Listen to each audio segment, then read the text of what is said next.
کہ فجر کے وقت نماز کیوں فرض کی گئی؟ علماء نے ایک جواب تو یہ دیا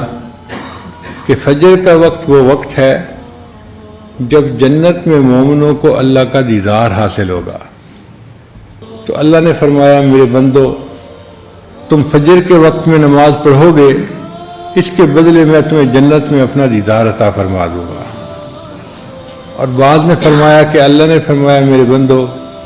تم دن کی ابتدا میری عبادت سے کرنا، میں سارا دن تمہارے کاموں میں تمہاری مدد کروں گا۔ لہذا جو بندہ فجر کی نماز ادا کرتا ہے سارا دن اس کے کاموں میں اللہ کی مدد شامل حال رہتی ہے۔ اور بعض نے فرمایا کہ اللہ تعالیٰ نے حضرت آدم علیہ السلام کو جنت سے زمین پر اتارا تھا رات کے وقت میں، تو آدم علیہ السلام بہت غمزدہ تھے کہ جنت سے زمین پر بھیج دیے گئے۔ پھر جب صبح کا اجالا ہوا تو ان کو تھوڑی امید لگی کہ میں کسی تاریک خانے میں نہیں آیا، یہاں بھی دن کی روشنی ہے۔ تو انہوں نے شکرانے کے طور پر اللہ کی نماز ادا کی تھی، تو اللہ نے اولاد آدم کے اوپر فجر کی نماز فرض فرما دی کہ تم بھی اگر فجر کی نماز پڑھو گے تو اپنے والد آدم علیہ السلام کی طرح اللہ کی نعمتوں کا شکر ادا کرنے والے بن جاؤ گے۔ اور بعض علماء نے اس کی یہ وجہ بتائی کہ حضرت یوسف علیہ السلام کو جب بھائیوں نے کنویں میں ڈالا تھا وہ بچے تھے، بچہ چھوٹے دل کا ہوتا ہے، پھر ان کو بھروسہ تھا اپنے بھائیوں پہ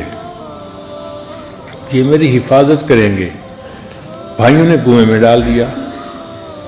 اب جب کنویں میں ان کو ڈالا تو اس وقت 3 اندھیرے تھے، ایک رات کا اندھیرا، ایک کنویں کا اندھیرا۔ تو حضرت یوسف علیہ السلام بہت گھبرا گئے تھے، ان کو یہ فیل ہونے لگا اب مجھے اس تاریک خانے سے شاید کوئی نجات نہ دلا سکے۔ تو جب ان کا کرب بڑھا تو انہوں نے اللہ سے دعا مانگی کہ یا اللہ میرے کرب کو بھی ختم فرما دے اور پوری دنیا میں جتنے لوگ کرب میں مبتلا ہیں سب کے کرب کو ختم فرما دے۔ مفسرین نے لکھا ہے اللہ تعالیٰ نے یوسف علیہ السلام کی دعا کو قبول کر لیا، اس لیے جو صبح کا وقت ہوتا ہے نا اس وقت ہر بیمار کی بیماری کم سے کم درجے پہ آ جاتی ہے، فاسٹنگ شوگر بھی کم ہوتی ہے، اس وقت میں بلڈ پریشر بھی لوگوں کا ٹھیک ہوتا ہے، بڑے بڑے مریضوں کی کیفیت بہتر ہو جاتی ہے۔ کوئی بندہ ساری رات غمزدہ روتا رہے صبح کے وقت میں اس کی طبیعت میں بھی سکون آ جاتا ہے، آپ دیکھیں وہ سویا پڑا ہوگا، آرام کر رہا ہوگا۔ تو یہ یوسف علیہ السلام کی دعا تھی جس کو اللہ نے قبول کیا، اور دنیا کے ہر انسان کے کرب کو اللہ تعالیٰ اس وقت کم کر دیتے ہیں۔ اب جب یوسف علیہ السلام نے فجر کا اجالا دیکھا تو انہوں نے اللہ کے حضور نماز ادا کی شکرانے کے طور پہ۔ اللہ نے اس امت کو بھی فجر کی نماز دی کہ تم بھی اگر یہ نماز پڑھو گے تو اللہ تمہارے بھی کرب اور پریشانیوں کو ختم کر دے گا، اور دنیا کے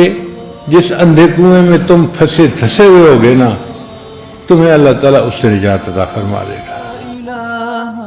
إلا الله لا إله إلا الله لا إله إلا الله ما لنا رب سوى لا إله إلا الله لا إله